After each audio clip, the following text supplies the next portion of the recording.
Hello, and in this lecture you will build your first website with Flask, if you haven't done so already. And Flask is a Python framework that has all the tools and the templates and the functions for you to build websites with Python.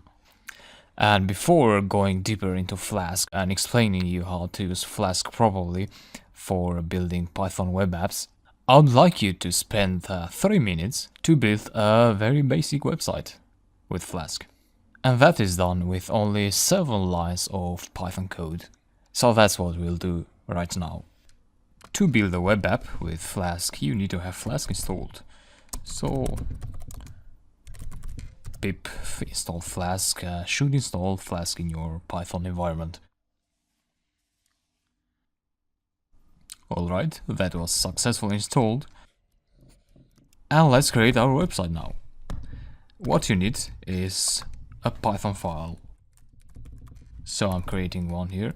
Let's say script1.py. And then here is where you write the code that will build your web app. And everything starts from importing Flask.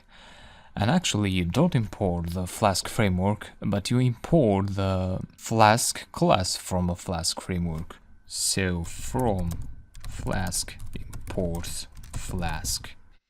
And Flask is a class of this library, and this contains all the prototypes that you need to build web apps with Python. So this will handle requests for you. You don't have to set up requests yourself. But let's focus on this example for now. Once you do that, you need to create a variable where you'll store your Flask object instance, your Flask application. That will be equal to the Flask class. And you pass the name variable in there. Just don't worry about that right now.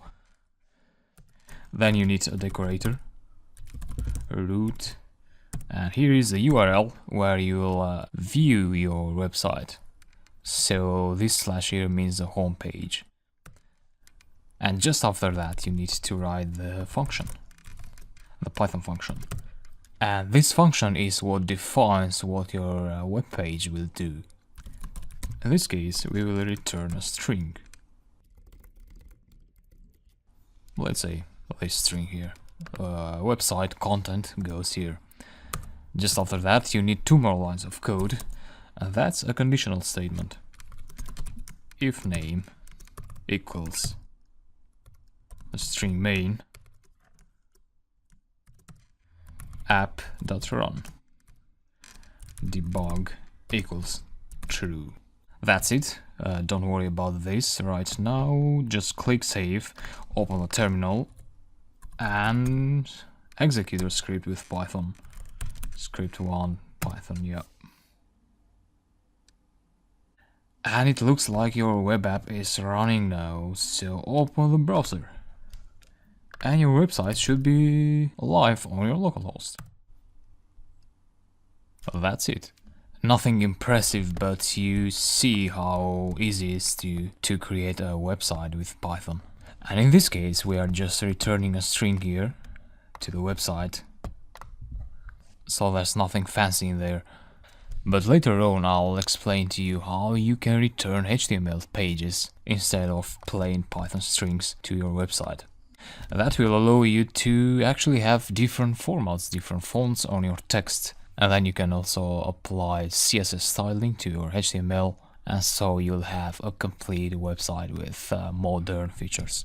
For now, let's make sure you understand these 7 lines of code. Yep, it's 7 lines. As I said, the first line, you are importing the Flask class object from the Flask library. Then in the next line, once you have imported the Flask class in here, the Flask object in other words, you are instantiating that class, that object.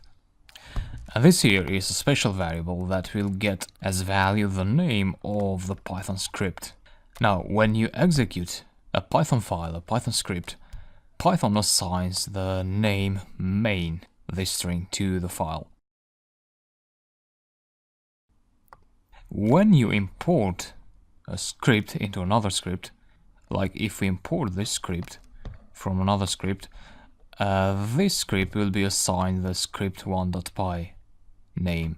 But when you execute this script, Python assigns the name underscore underscore main underscore underscore.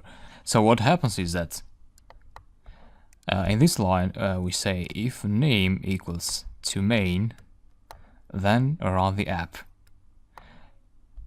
And this is true when we execute the script as we did here.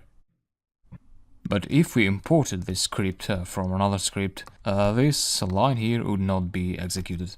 So this allows us to have control over this script using this line here. Then we have these two lines. This is a decorator.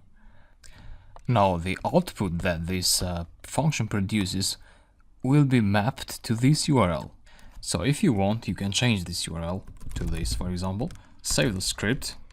Sure, you need an URL here. Save the script, run, and go to the localhost, reload, and this time you'll get an error.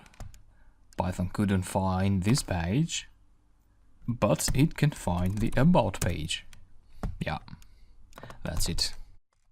If you still want an home page, you would add another decorator and another function just after the decorator. So just leave this the home page and just say home page here. Save.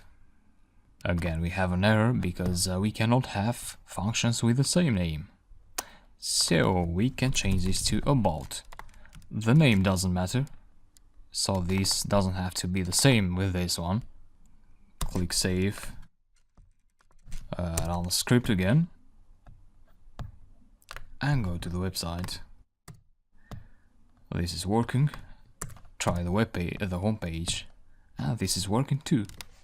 If you want to change something, let's say about, content goes here, you save the script and the web app will restart by itself, so you don't have to close the web app and run the script again as I did earlier. If you get an error like I got previously, the script will stop, but if everything is alright, you will not get an error. So try this again. Home page is fine, the about page is fine too, and with the new content. So that's about it. In the next lecture you will learn how to return an HTML template, an HTML file using your Python functions. That will give you full power to publish anything that you want in your website and not just plain strings as we did in this lecture. So see you in the next lecture.